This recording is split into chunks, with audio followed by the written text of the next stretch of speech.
Pak, tadi di atas ditanyain apa aja, Pak? Ya, baik, makasih ya. Saya datang memenuhi undangan PBNU. Dalam hal ini PBNU mengundang saya sebagai amanah dari Kernas PBNU beberapa waktu yang lalu, pleno PBNU yang ingin mendalami masalah hubungan NU PKB yang memanas akhir-akhir ini. Ya. Nah, saya dengan niat yang baik dan dengan penuh kesadaran memenuhi undangan PBNU tersebut, dan saya langsung di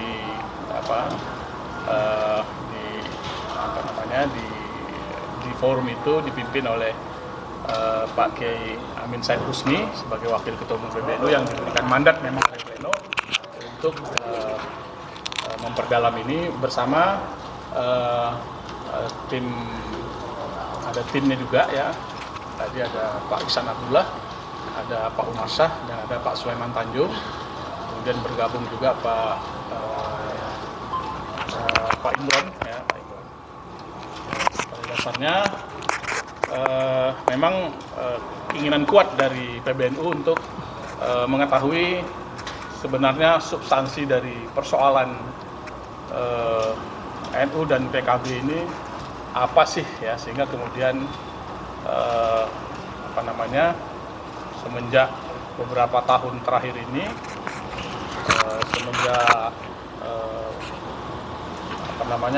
Pilpres, semenjak muktamar NU di Lampung, kok terjadi hubungan komunikasi yang tidak baik antara PBNU atau NU dengan PKB. Banyak komentar-komentar dari Caimin, banyak komentar-komentar dari politisi-politisi PKB yang itu tidak bagus, ya, tidak bagus komunikasinya. Macam lah, kita semua sendiri tahu lah ya komentar apa saja ya, yang tidak bagus gitu.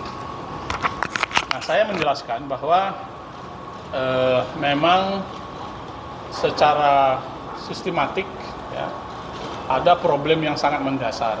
Ya, problem yang sangat mendasar itu adalah problem di mana PKB di bawah kepemimpinan Caimin ini secara sistematis mengurangi peran-peran dan kewenangan dari para kiai.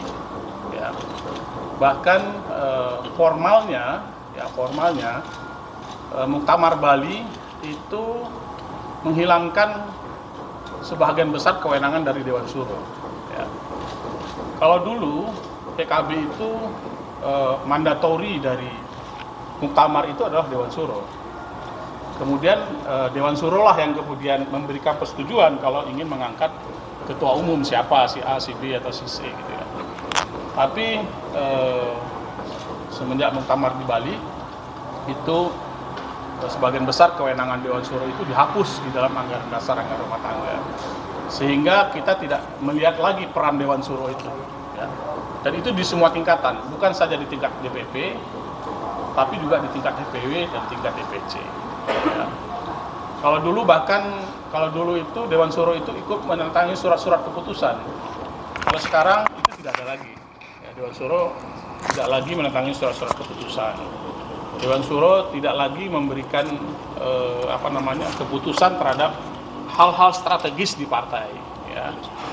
Artinya memang terjadi penghilangan eksistensi Dewan Suro, baik secara fundamental di dalam anggaran dasar rumah tangga maupun secara teknis administratif di internal Partai Kebangkitan Bangsa. Nah, akibat dari hilangnya kewenangan Dewan Suro ini, maka kemudian kepemimpinan PKB itu tersentralisasi di ketua umum. Ya, tersentralisasi di ketua umum. Bahkan anggaran dasar rumah tangga hasil Muktamar di Bali itu secara eksplisit menyatakan bahwa ketua umum itu punya kewenangan yang luar biasa. Ya. Bukan saja menentukan kebijakan-kebijakan partai yang strategis, tapi bahkan bisa memberhentikan DPW, bisa memberhentikan DPC tanpa ada musyawarah wilayah maupun musyawarah cabang. bahkan bisa menegasikan hasil musyawarah cabang dan hasil musyawarah wilayah. Jadi kewenangan tersentralisasi di Ketua Umum. Dan itu juga berimplikasi kepada kebijakan di DPP, internal DPP, itu tersentralisasi juga di Ketua Umum, di Pak Muhaimin Iskandar. Ya. Nah itu yang saya sampaikan. Saya bawa ADART lama, saya bawa juga ADART baru hasil Muktamar Bali. Ya. Untuk bisa jadi bandingan bagi PBNU untuk membandingkan kira-kira pasal-pasal mana yang dihilangkan berkenan dengan menghilangkan eksistensi Dewan Suro. Padahal kita ketahui bahwa PKB itu ruhnya adalah di ulama. Ya. Ruhnya PKB itu adalah di kiai. Nah, sejarah pembentukan PKB itu ya sejarah dibentuk oleh PBNU, dibentuk oleh para kiai. Tim 5 itu terdiri dari para kiai. Ya. Jadi ruh dari PKB itu adalah para kiai. Kenapa sekarang justru eksistensi PKB itu, eksistensi Dewan Suro, eksistensi kiai itu malah dihilangkan. Makanya kemudian boleh kita simpulkan kenapa sebabnya hubungan NU dan PKB itu memburuk sekarang ini, karena memang secara sistematis peran ulama, peran kiai, peran Dewan Suro itu dihilangkan dari anggaran dasar maupun dalam praktek partai menjalankan partai syariat. Itu yang saya sampaikan. Terus yang kedua, teman-teman dari PBNU tadi juga mengejar saya seperti apa sih kepemimpinan Caimin di DPP itu. Ya. Tata kelola partai itu seperti apa sih? Ya, saya jujur aja katakan, bahwa hal yang paling substansial di internal PKB itu adalah tata kelola keuangan yang tidak transparan dan tidak akuntabel. Ya, keuangan fraksi, keuangan dana pemilu, dana pileg, dana pilpres, ya, sampai sekarang dana pilkada itu tidak transparan dan tidak akuntabel. Ya, tidak pernah diaudit, tidak pernah dipertanggungjawabkan kepada konstituen, tidak pernah dipertanggungjawabkan kepada forum-forum pertanggungjawaban seperti muktamar atau rapat-rapat dan sebagainya. Tidak pernah ada pembahasan itu. Bagi internal PKB hari ini soal keuangan itu soal yang soal yang sangat rahasia, soal yang sangat tertutup, tidak boleh diungkit-ungkit. Di samping pola-pola kepemimpinan yang lain yang dikejar oleh oleh tim pada saya, misalnya soal bagaimana hubungan DPW DPC. Ya saya bilang seperti itu karena sistematis dalam ADART sudah Ketua Umum itu punya kewenangan besar untuk mengganti tiba-tiba. Itu terjadi sekarang. Kadang DPW dipecat, diganti dengan hampir sebagian besar DPW itu dirangkap oleh DPP. Jadi tidak ada merit system lah di internal PKB. Saya kira itu yang saya sampaikan tadi, yang diskusi dengan tim yang dipimpin oleh Pak Amin Said. Terus langkah berikutnya apa? Ada rencana pertemuan itu? Saya tidak tahu langkah berikutnya, tapi Pak Amin Said Husni dan teman-teman tim yang lain kembali mengingatkan bahwa suatu saat nanti saya mungkin dipanggil lagi, ya, diundang lagi untuk memperdalam. Ya. Di samping beliau juga akan mengundang tokoh-tokoh lain. Ya. Mungkin diundang Sekjen PKB, ya, Pak Hasanuddin Wahid. Bisa saja diundang misalnya tokoh-tokoh yang lain, ada Khofifah mungkin, Pak Ali Maskur Musa mungkin, ya, yang merupakan para pendiri, para tokoh-tokoh yang menonjol lah di internal PKB. Pak, sebenarnya pemicu awal perseteruan antara PKB dan PBNU ini apa sih? Apa karena soal pansus atau ada hal lain? Iya. Itu yang kemudian disimpulkan panjang ternyata prosesnya. Ya, kalau tadi yang disimpulkan oleh tim lebih kepada memang Caimin sistematis ingin menghapus peran Dewan Suro, kemudian berakhir nanti peran NU. Jadi Caimin ingin menjadikan PKB itu tersentralistik pada dirinya. Kan sejak Gus Yahya terpilih di Muktamar kan kayaknya nggak pernah ketemu ya Gus Yahya sama Caimin. Itu setelah ini ada rekomendasi untuk misalnya rencana pertemuan antara Gus Yahya sama Caimin untuk Islam. Oh, saya gitu. nggak sampai ke sana ya. Itu dari tim 5 kewenangan sendiri PBNU lah itu ya. Tapi ada upaya islah gitu nggak Pak dari PKB antara sebelum PBNU? menjauh. Sebelum Ya saya kira PBNU mencari keterangan sebanyak-banyak itu dalam rangka untuk mengambil sikap pada akhirnya apa yang harus mereka lakukan ya. Apakah minta ada mediasi atau misalnya memanggil PKB, memanggil ketua umum PKB. Ya saya kira PKB sebagai anaknya NU ya kalau orang tua panggil ya datanglah ya. Kalau orang tua panggil kita jangan jadi anak durhaka lah gitu ya pada orang tua. Pak, tapi kenapa isu gonjang-ganjingnya ini setelah pansus haji Haji, dibentuk Pak. gitu Pak? Kenapa memanasnya saat iya, itu? kenapa memanasnya saat ini? Saya tidak ada pertanyaan soal pansus haji. Ya. Ada tuh pertanyaan soal pansus haji. Kalau dari Berarti- NU sendiri, Pak, Iya. Ya, Oh iya, bungkam. tapi ini Sedikit nggak aja, ada Pak, udah di kaitannya sini, gitu Pak. Pak. Iya Pak, nggak ada kaitannya nggak ada Pak. kaitannya gitu. Sedikit aja Pak. soal ini aja Pak, pemanggilannya aja Pak. Dikit doang Pak.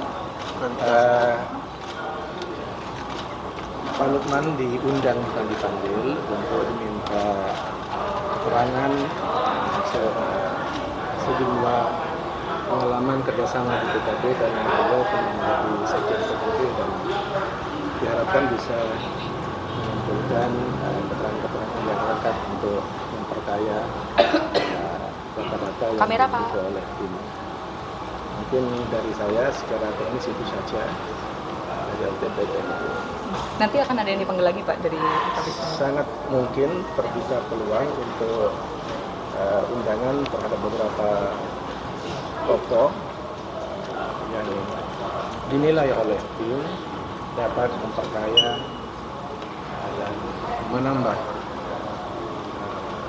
keterangan-keterangan dan untuk menjadi jalan keluar dari persoalan yang dihadapi oleh Rencananya undangannya kapan Iya Pak? Pak, rencana selanjutnya kapan?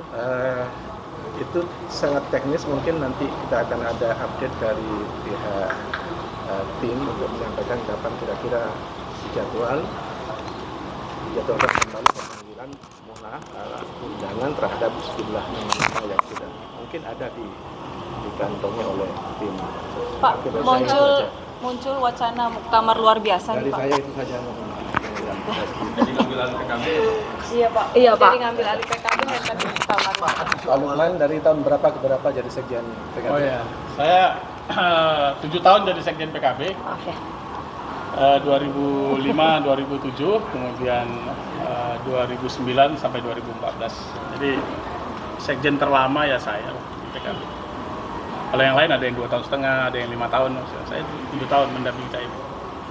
Nah 7 tahun itu bersama Caimin gimana nih Pak? Maksudnya apakah ada sikap otoriter Ya, Saya bisa memahami persoalan internal itu menurut saya secara komprehensif ya, termasuk kronologis perubahan sampai dengan sekarang, dan itu yang saya sampaikan tadi kepada PBNU. Pak, kemarin kan Gus Dukil bilang antara isu PKB dan PBNU bukan PKB dan PBNU, tapi dengan pimpinan PBNU itu sendiri, bukan terhadap lembaga ini, dan Bapak sebagai mantan sekjen PKB melihatnya gimana Pak?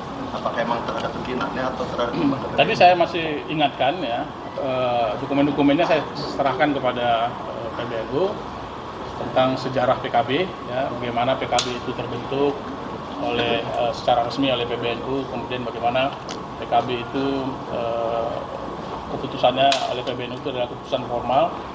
Kemudian saya juga jelaskan berdasarkan undang-undang partai politik, karena saya 5 tahun jadi wakil ketua DPR, wakil ketua Komisi 2, saya paham ketika membentuk partai undang-undang partai politik, undang-undang nomor 2 tahun 2011, saya katakan bahwa antara PBNU dan DPP PKB itu dua institusi yang berbeda, ya, walaupun ada hubungan historis yang kuat gitu ya, sehingga kemudian yang bisa dilakukan oleh PBNU adalah memberikan dukungan moral sekuat-kuatnya ya, kepada PKB itu untuk menjadi sebuah partai yang besar, partai yang dicintai oleh Nahdliyin gitu ya, seperti itu ya. Oke, yang saya sampaikan. Pas selama jadi sekjen kemarin, Pak, laporan keuangan di era Bapak itu terbuka nggak sih Pak? Kalau Kalau sekarang kan kata Bapak tertutup. Ya, ya layaknya laporan keuangan itu dilaporkan di Muktamar, tapi di Muktamar Bali tidak ada forum yang pertanggungjawaban laporan keuangan. Kemudian dulu tidak seperti sekarang, resourcesnya itu gede banget ya. Dulu partai politik itu kan apa adanya. Nah, sekarang resources itu banyak ya, besar, dan itu saya kira karena itu adalah milik publik yang harus dilaporkan juga kepada publik. Karena ini publik, apa perlu KPK juga dilusuri itu? Saya tidak sampai ke sana ya, tidak sampai ke sana. Tapi ya perlulah untuk dipertanggungjawabkan kepada konstituen. Pak, apa dalam pembicaraan Bapak dengan pihak PBNU tadi ada upaya opsi untuk menggantikan kursi ketua umum, Pak? Maksudnya ketua umum PKB? Iya, ketua umum PKB. Tidak ada pembicaraan seperti itu. Ya.